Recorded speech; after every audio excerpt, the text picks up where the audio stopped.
आप लोग एक बात ध्यान से सुनना, बहुत से पुराने लोग जब यज्ञ किया करते तो यज्ञ में बलि देते थे। कहीं बकरा की बलि दे रहे हैं, कहीं घोड़ा की बलि दे रहे हैं, कहीं कोई ना कोई जीव जंतु की।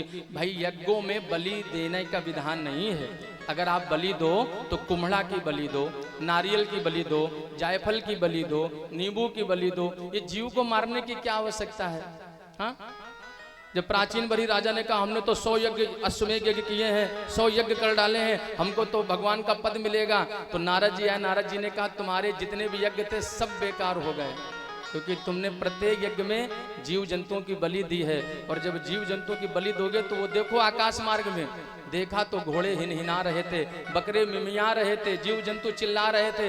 हे प्राचीन बरी राजाओं, आओ मेरे पास में, फिर मैं तुम्हें बताऊंगा, तुम्हारे साथ में यही हाल करूंगा।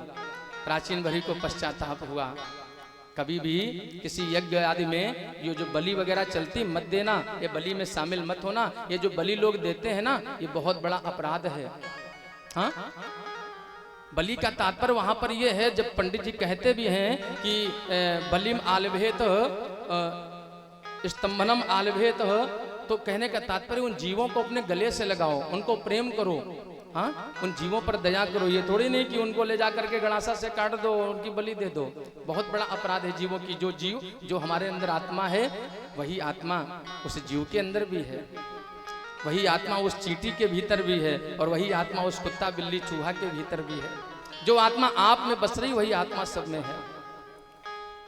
राजा ध्रुव जी के चरित्र का बड़ा सुंदर सा आगे वर्णन करते करते करते करते सुखदेव भगवान कहते हैं, राजन पंचम स्कंद में एक कथा आती है जो श्री मनु महाराज जी के दूसरे पुत्र थे। अब ध्यान से सुनना सभी लोग। मनु महाराज जी के पुत्र थे जिनका नाम था आग्निध्र।